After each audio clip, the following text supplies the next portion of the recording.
स्वामी विवेकानंद ईसाइयों के देश में प्रचार करने गए थे। ईसाइयों का पूरे संसार में दबदबा था। स्वामी जी यह बात अच्छी तरह जानते थे। फिर भी उनके मन में किसी ईसाई या मिशनरी के प्रति स्पर्धा या द्वेष नहीं था। वे सबके सामने निश्चल भाव से वेदांत का संदेश देते थे, जिसके कारण उदार और जिज्ञासु धर्म प्रिय लोग उनके स्वाभाविक भक्त बन जाते थे। यदि उनके मन में ईसाई धर्म के प्रति द्वेष होता तो भला कोई अमरीकी उन्हें अपने देश में क्यों टिकने देता। बल्कि जब कुछ स्वदेशी बंधु उनकी बढ़ाई को देखकर जलने लगे और उनके विरुद्ध कुप्रचार करने लगे, तब उनके अमरीकी भक्तों ने ही उनकी रक्षा की और उन्हें अपने घर में सम्मान सहित रखा।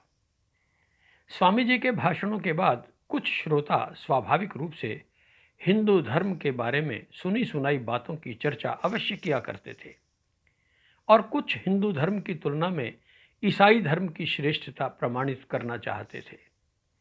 इस स्थिति में उन्हें कुछ कटु और स्पष्ट बातें भी बेबाक होकर कहनी पड़ती थी। ऐसे अवसर पर वे ईसाई धर्म की आलोचना करने में जरा भी नरमी नहीं बरतते थे। खास तौर पर जब स्वाभिमान का प्रश्न हो तो वे निर्मम होकर आक्रामक भाषा का प्रयोग करते थे। इसी कारण उस समय के एक लोकप्रिय वक्ता इंगरसोल ने उन्हें चेताया भी कि अगर तुम 50 साल पहले अमेरिका में आए होते और तुमने ईसा विरोधी कोई बात कही होती तो शायद तुम्हारा जिंदा रहना कठिन होता। लोग तुम्हें पीट पीट कर मार डालते। परंतु अब भी मैं तुम्हें यही सलाह देता हूं कि ईसाई धर्म की निंदा करते समय इतना उत्साह न दिखाना। तब भी स्वामी जी अपने सामने खड़े प्रतिद्वंद्वी को चुनौती देते हुए अपने वाणी कौशल और तेज से मर्मांतक कटाक्ष कर ही देते थे। वे दीनता और क्षमा भाव जैसा कोई दुर्बल भाव मन में आने ही नहीं देते थे। ऐसे ही किसी अवसर पर चुनौती की शैली में उन्होंने किसी भाषण में कह दिया था कि एक ईसाई मिशनरी की संगति की तुलना में नरक कहीं श्रेष्ठ है।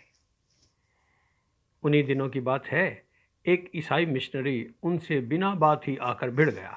बोला कि तुम महापापी हो। स्वामी जी ने स्वीकार किया, हाँ मैं हूँ महापापी, आगे कहिए।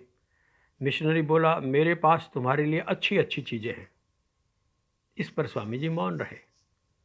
तब मिशनरी बोला, तुम तो पापी हो, तुम नरक जाओगे। स्वामी जी बोले, बहुत अच्छा, फिर आगे क्या। अब चुप होने की बारी मिशनरी की थी। स्वामी जी ने पूछा, अच्छा मैं तो नरक जाऊंगा, तुम कहाँ जा रहे हो। मिशनरी बोला, मैं तो स्वर्ग जा रहा हूँ। स्वामी जी बोले, तब तो मेरे लिए नरक ही ठीक रहेगा। उस वार्ता के बाद वह मिशनरी फिर कभी उनके पीछे नहीं आया। एक भाषण के दौरान किसी ईसाई ने हिंदू धर्म पर आक्रमण करते हुए कहा कि तुम्हारे देश में तो लोग अपने बच्चों को धर्म रथ के पहियों के नीचे फेंक देते हैं। तुम्हारी माताएं गोदी के बच्चों को गंगा में बहा देती हैं। तुम्हारे यहाँ विधवाएं अपने पति के साथ जला दी जाती हैं। इस पर स्वामी जी ने कहा, हम लोग जब धर्मांध होते हैं तो विराट रथ के नीचे स्वयं को पीसते हैं, कांटों के बिस्तर पर सोते हैं, परंतु तुम जब धर्मांध होते हो तो दूसरों का गला काटते हो, दूसरों को आग में धकेलते हो और कांटों की शैया पर सुलाते हो। अपनी चमड़ी की तुम बड़ी देखभाल करते हो।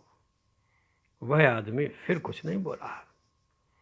एक श्रोता ने भगवान कृष्ण के जीवन पर कटाक्ष करते हुए कहा कि तुम तो ब्रह्मचर्य की खूब डींगे हाँकते हो, परंतु तुम्हारे कृष्ण तो 16,000 रानियों के साथ विलास करते हैं।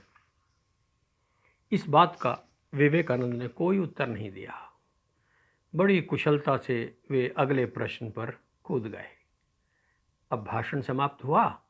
स्वामी जी ने सभी श्रोताओं को इतना प्रभावित किया कि लोग उनके आसपास इकट्ठे हो गए। स्वामी जी चलने लगे तो सब श्रोता भी उनके पीछे पीछे चलने लगे। अब स्वामी जी रुके, उनकी तरफ मुड़े, देखा कि जिस आदमी ने कृष्ण की 16,000 रानियों वाला प्रश्न किया था वह भी उनके पीछे था। अब उन्होंने उसकी आंखों में आंखें डालकर पूछा कि तुम मेरे पीछे क्यों आ रहे हो। वह बोला, स्वामी जी आपका आकर्षण ही ऐसा है कि हम पता नहीं क्यों आपका साथ छोड़ नहीं पा रहे। विवेकानंद बोले, जब मेरे जैसा सामान्य आदमी तुम्हें इतना सम्मोहित कर सकता है तो सोचो भगवान कृष्ण तो योगेश्वर थे। उनके पीछे क्यों ना ब्रज की नारियां मंडराती होंगी, परंतु बिल्कुल वैसे जैसे तुम मेरे पीछे पीछे मंडरा रहे हो। अब देखा, वह प्रश्नकर्ता पूरी तरह संतुष्ट था। उन्हें कृष्ण की रास लीला पर अब कोई संदेह नहीं रह गया था।